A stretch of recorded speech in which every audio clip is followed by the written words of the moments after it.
Bonsoir Afrique, ici le décryptage africain. Ce soir, on découle les masques, on expose les coulisses, on vous donne la vérité nue. Mais le décret, il est clair. La gestion administrative et sportive, elle est exclusivement du domaine de la Fédération camerounaise de football. Donc, c'est pas moi qui le dis, c'est le chef de l'État, son Excellence M. Paul Biya.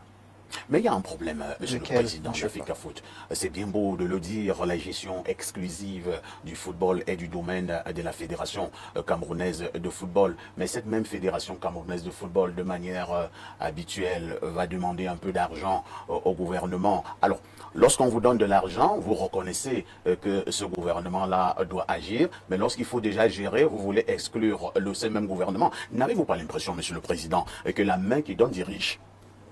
Monsieur Parfa ici, qui est le gouvernement? C'est ceux qui dirigent le pays. C'est le peuple. Donc une partie de l'argent qu'on met à disposition des équipes nationales, c'est vous, c'est moi. Nous avons fait le choix d'élire un dirigeant, le président Paul Biya, qui à son tour a fait confiance à un premier ministre, à ses ministres, pour l'aider à gérer le mandat que les Camerounais ont bien voulu lui accorder. Monsieur Pafa ici? Oui. Je n'ai pas souvenir. Le président n'a jamais demandé à un de ses ministres de violer la loi. Le président n'a jamais donné pour mission à un des directeurs de violer la loi. Si le président voulait que celui qui donne fasse tous les choix, il allait l'écrire dans son décret. Monsieur Pafa ici, pourquoi vous voulez inventer quelque chose qui n'a... Est-ce que le ministère des Sports n'a pas le droit de regard? Monsieur Pafa ici, Oui. n'allez pas chercher des choses qui n'existent pas. Tout est devant vous. Vous faites semblant de regarder ailleurs. Ne regardez pas ailleurs. Vous reconnaissez quand même que c'est votre tutelle? Ah mais monsieur Pafa Mais ici... si c'est votre tutelle, elle a un droit de regard. Mais monsieur Pafa ici, Oui. est-ce que la fédération est en violation des lois de notre pays? Non. À ce que je sache, non. Donc nous ne posons aucun problème à notre tutelle. Nous fonctionnons correctement. Nous ne posons aucun problème. Nous sommes rentrés dans la Monsieur dernière Parfait. Coupe du Monde. Avez-vous fait un rapport À qui? à votre tutelle? Non, je fais le rapport, ma hiérarchie et mon comité exécutif. L'Assemblée générale. C'est cette manière de parler qui fait Vous croire à voyez- certains que vous avez du mépris pour votre tutelle, Monsieur le Président. Monsieur Parfait ici. Oui. Je ne comprends pas pourquoi quand nous avons des solutions faciles, nous voulons chercher des choses qui sont compliquées. C'est comme toutes ces personnes qui m'ont vu grandir devant elles. Je jouais et ne portais aucun intérêt à l'enfant que j'étais. Subitement, quand je réussis comme adulte, toutes ces personnes viennent dire « Ah non, c'est parce que sa maman est une magicienne. » Nous sommes le résultat de nos propres problèmes, Monsieur Parfa ici. Si nous voulons une société juste, nous aurons moins de problèmes. Ce que vous êtes en train de me dire, c'est que nous devons tout faire pour que notre société ne soit pas juste. Monsieur le Président. Monsieur Parfa ici, j'irai même plus loin, parce que j'ai eu le privilège d'être à l'Assemblée nationale lors de l'investiture Du Président de la République. du président de la République. Quand il s'adresse à la nation, vous avez suivi ce qu'il a dit, politique de finances, pour que les entreprises recrutent beaucoup plus de jeunes.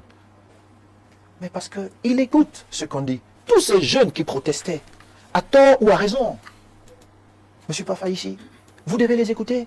Nous devons les écouter. Le véritable problème, c'est de refuser d'écouter. Et c'est ce que vous êtes en train de me dire. Non. Nous essayons de défendre ce qui est juste, sans tout de même poser de problème à notre tutelle.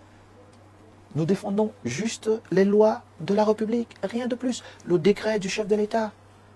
Si le propre chef d'État est soucieux de dire qu'il faut qu'il trouve des solutions pour cette jeunesse qui revendiquait, je dis encore à tort ou à raison. Je suis président de la fédération et je ne dois pas rentrer dans certaines questions parce que la fédération appartient à tous les Camerounais.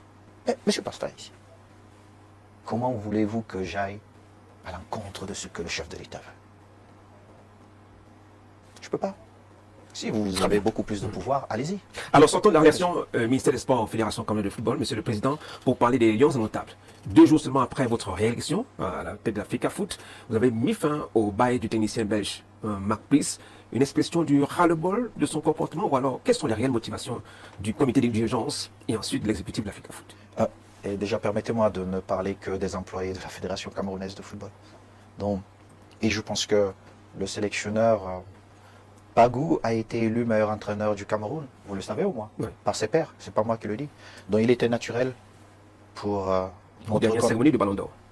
il était tout à fait naturel pour notre comité exécutif de lui accorder la possibilité d'être à l'équipe nationale. Vous savez, c'est pas une mission facile.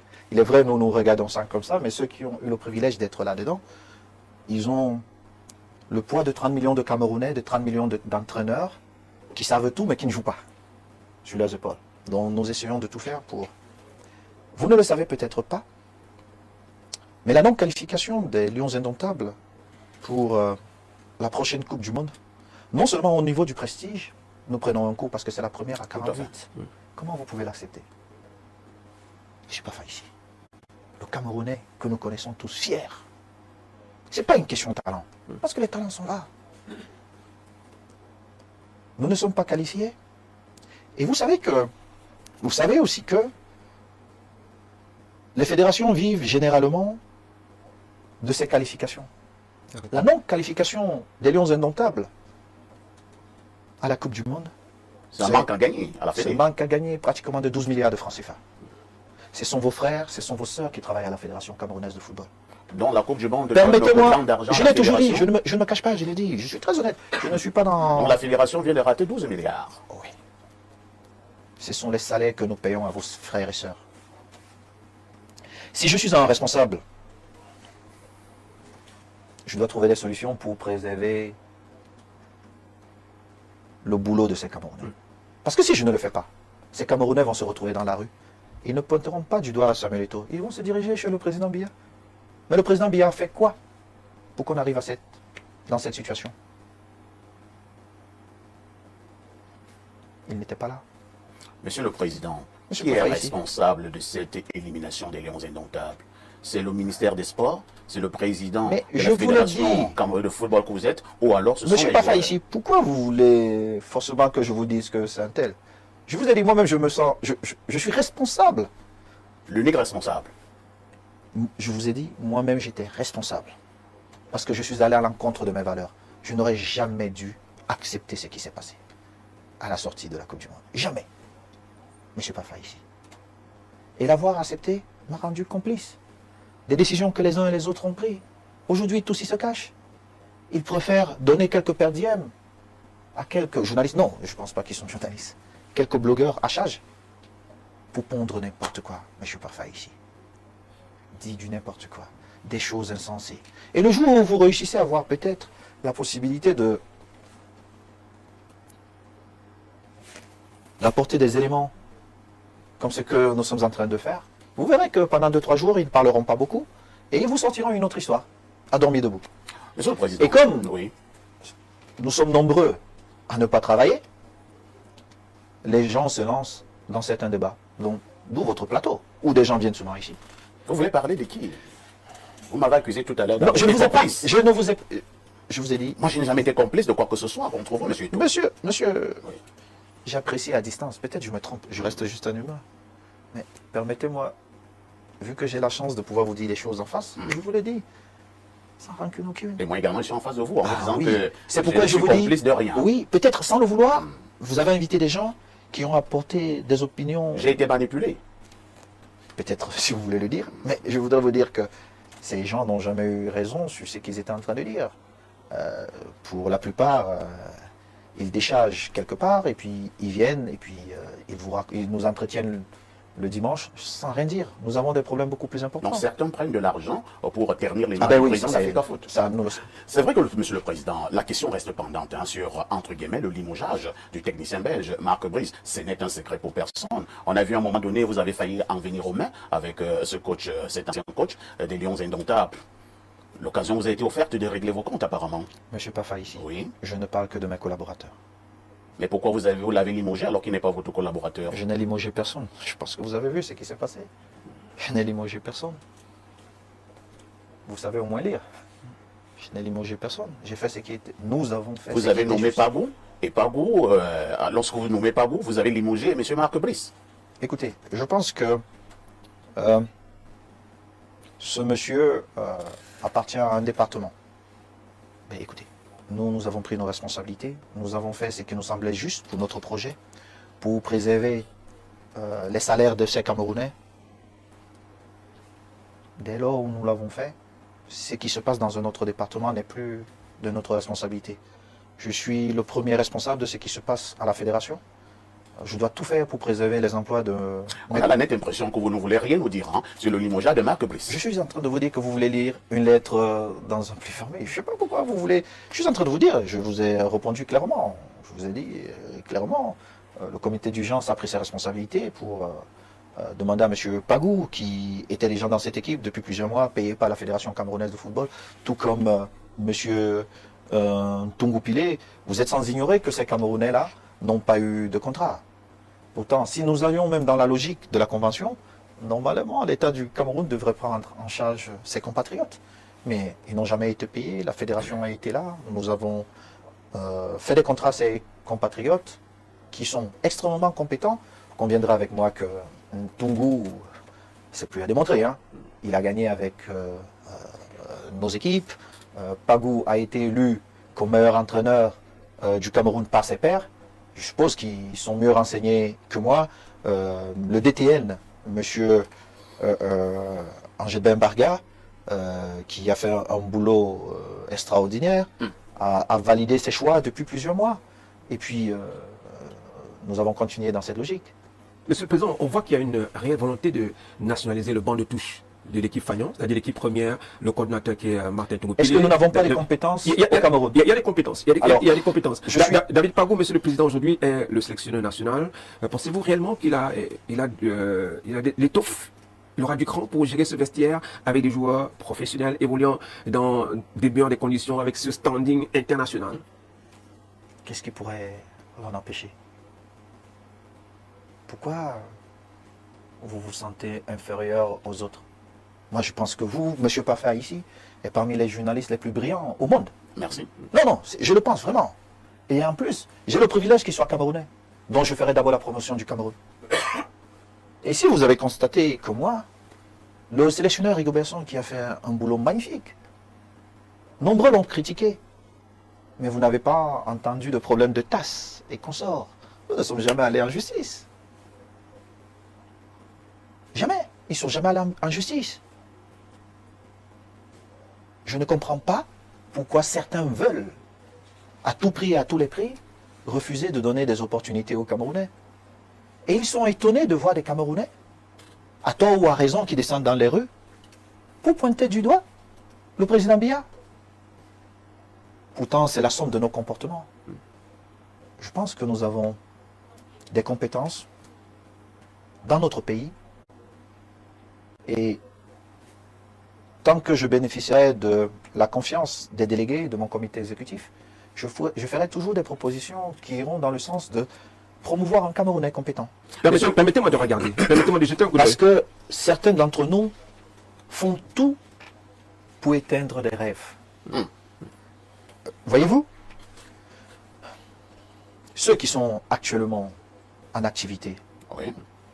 bon nombre, la seule chose qu'ils savent faire, c'est jouer au football.